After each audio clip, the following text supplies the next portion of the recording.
Bismillahirrahmanirrahim. Assalamualaikum warahmatullahi wabarakatuh. Salam sejahtera untuk kita semua. Yang saya hormati dan banggakan, Senator DPD RI asal Jakarta yang juga Ketua Komite 3, Ibu Profesor Dr. Hajah Sifriana Murni, Kepala DKPKP DKI Jakarta, Ibu Suharini Eliawati, Kepala Dinas PPK UKM DKI Jakarta, Ibu Elizabeth Ratu Rante Allo, para pengurus organisasi perempuan remaja keluarga DKI Jakarta, para pengurus Majelis Ulama Indonesia DKI Jakarta, ibu bapak dan hadirin tamu undangan. Pertama-tama marilah kita panjatkan puji syukur kehadirat Allah Subhanahu wa taala karena atas rahmat dan karunia-Nya kita masih diberi kesempatan untuk bertemu dalam keadaan sehat walafiat. Sholawat serta salam marilah kita aturkan kepada junjungan kita, Nabi besar Muhammad SAW, beserta keluarga dan sahabatnya. Semoga kita mendapat syafaat beliau di hari hisab nanti. Saya sampaikan terima kasih kepada Ibu Sifriana Murni yang mengundang saya untuk turut menyumbangkan gagasan dan pikiran dalam acara hari ini. Semoga membawa manfaat bagi kita semua. Saya juga memohon maaf karena tidak bisa hadir secara fisik di tengah-tengah ibu bapak dan hadirin sekalian, karena saat ini saya berada di Batam dalam agenda kerja yang sudah terjadwal sebelumnya. Ibu bapak dan hadirin yang saya hormati, tema yang kita bicarakan hari ini yaitu memperkokoh ketahanan keluarga dan ekonomi melalui nilai-nilai kebangsaan.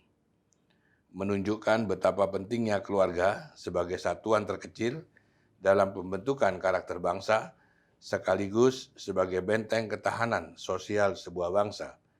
Karena fondasi kita sebagai sebuah bangsa sebenarnya ada di keluarga sebagai satuan terkecil dari komunitas masyarakat.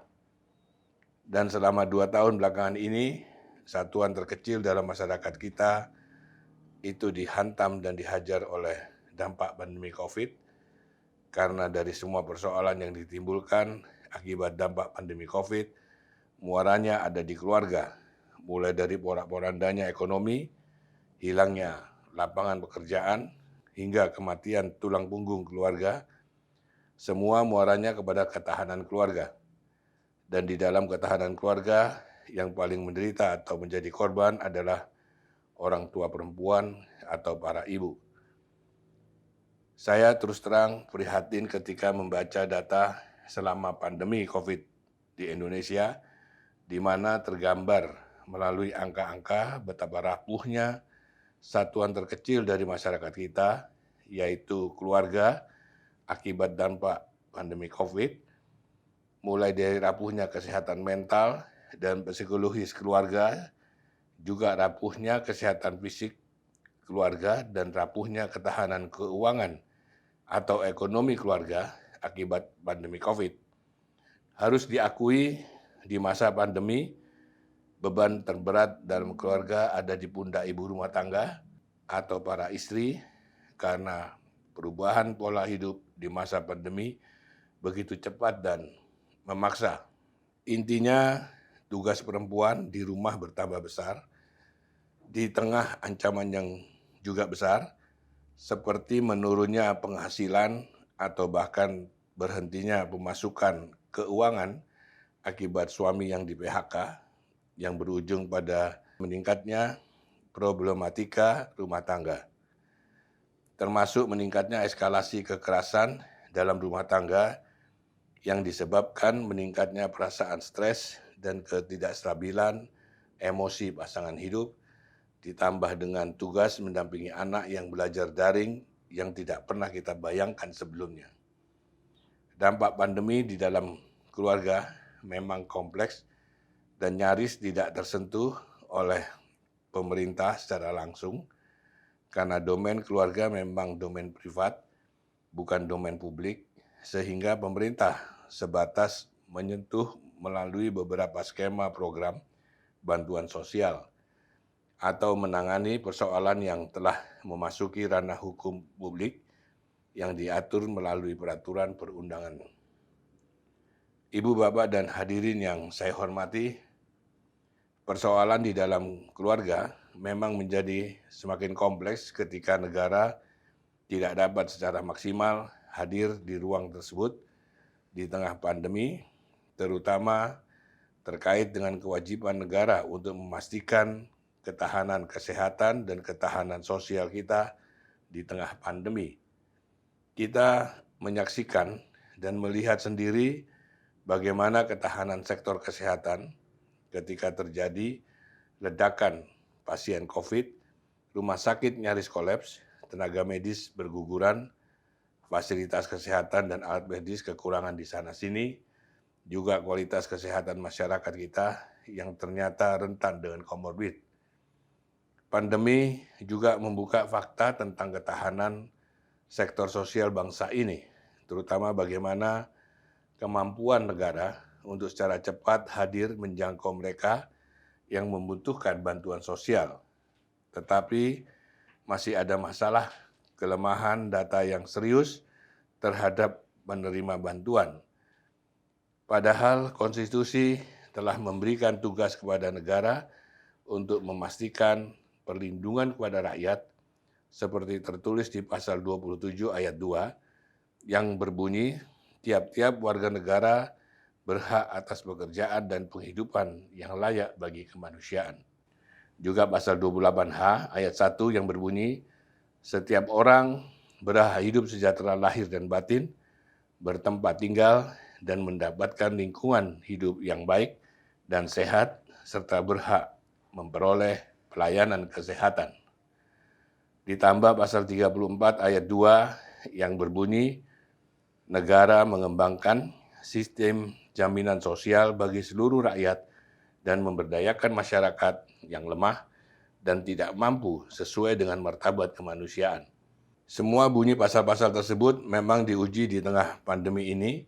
Oleh karena itu, saat saya memimpin sidang bersama DPD RI dan DPR RI pada 16 Agustus yang lalu, saya katakan bahwa kita harus membantu pemerintah menemukan peta jalan menuju kesiapan kita sebagai bangsa yang tangguh dalam menyongsong era perubahan global atau tata dunia baru pasca pandemi. Apalagi warga dunia masih menghadapi ancaman serius selain pandemi COVID, yaitu ancaman bencana ekologi yang sudah di depan mata akibat perubahan iklim global. Ibu, Bapak, dan hadirin yang saya hormati, beban dan penderitaan sebagian dari saudara-saudara kita menjadi semakin berat ketika Indonesia hari ini telah berubah dan semakin menjauh dari DNA asli bangsa ini. Indonesia hari ini khususnya setelah amandemen konstitusi di era reformasi pada tahun 1999 hingga 2002, kita rasakan menjelma menjadi negara liberal kapitalistik. Ketidakadilan sosial semakin tergambar dengan jelas ketika negara melalui konstitusi dan peraturan perundangan memberi ruang bagi sekelompok orang untuk menumpuk kekayaan sehingga hampir 40% kekayaan negara ini dikuasai oleh segelintir orang. Entitas keluarga lebih menderita lagi ketika kerekatan sosial atau kohesi sosial kita sebagai bangsa semakin tereduksi karena perubahan pola hidup kita di masyarakat. Nilai-nilai luhur gotong royong, saling asah, asih, asuh telah memudar, digantikan dengan nilai-nilai hedonis dan individualistik. Semua media sosial hanya diisi dengan pamer harta dan gaya hidup hedon, makan enak, belanja barang mahal, pamer harta dan kekayaan, dan sejenisnya, sungguh semakin melukai saudara-saudara kita yang tertimpa musibah akibat dampak pandemi COVID. Disinilah pentingnya nilai-nilai kebangsaan yang telah dirumuskan oleh para pendiri bangsa ini harus kita jadikan sebagai perekat kembali bangsa ini. Karena itu, saya terus berkeliling dan menyuarakan hal ini ke semua elemen bangsa, karena bagi saya hari ini Pancasila ibarat badan tanpa jiwa, berjalan layaknya zombie, ada tetapi tidak menjadi ruh bangsa. Oleh karena itu, DPD RI memandang wacana yang sekarang sedang bergulir tentang rencana amandemen konstitusi perubahan ke-5 harus kita jadikan momentum untuk melakukan koreksi atas wajah dan arah perjalanan bangsa ini. Kita harus melakukan koreksi sistem tata negara Indonesia, sekaligus sistem ekonomi negara ini. Semua itu harus kita lakukan demi mewujudkan Indonesia yang lebih baik, yang mampu mewujudkan cita-cita para pendiri bangsa, yaitu keadilan sosial bagi seluruh rakyat Indonesia. Ibu, Bapak, dan hadirin yang saya hormati, tidak ada satu tesis pun di Indonesia, bahkan di dunia, yang menunjukkan bahwa nilai-nilai Pancasila bertentangan dengan nilai-nilai universalitas yang diajarkan agama Islam. Oleh karena itu, saya sebagai Muslim mengajak Ibu, Bapak, dan hadirin sekalian, khususnya yang beragama Islam, untuk memberi kontribusi besar dalam memperkuat ketahanan keluarga Indonesia di tengah pandemi dengan penanaman dan penguatan nilai-nilai ajaran Islam kepada keluarga kita masing-masing. Karena jelas ajaran dan keyakinan agama, terutama Islam, pasti akan mampu menjawab semua persoalan di muka bumi ini karena Islam adalah way of life. Saya yakin keluarga yang Islami dan menerapkan serta menjalankan ajaran Islam akan lebih mampu menghadapi dampak pandemi ini karena keyakinan fundamental yang kita yakini akan menjadi penguat dalam menghadapi segala persoalan. Kita meyakini bahwa Allah tidak akan membebani seseorang, melainkan sesuai dengan kesanggupannya, dan orang-orang yang beriman sebenarnya tidak akan pernah stres, karena hanya dengan mengingat Allah hatinya menjadi tentram. Apalagi Allah telah menjamin rezeki untuk semua makhluk, bahkan jika hambanya bertakwa, rezeki akan datang dari arah yang tidak ia duga. Pemahaman mendasar tentang ajaran agama dan keyakinan iman inilah yang seharusnya menjadi tugas kita sebagai umat Islam untuk terus-menerus kita tanamkan kepada seluruh anggota keluarga dan masyarakat kita. Dengan itu saya yakin kita akan mampu melewati pandemi ini dan semoga kita termasuk dalam golongan yang selalu mendapatkan pertolongan dari Allah Subhanahu wa Ta'ala. Kiranya itu yang dapat saya sampaikan dalam kesempatan ini. Semoga materi pengantar ini memberi manfaat bagi kita semua.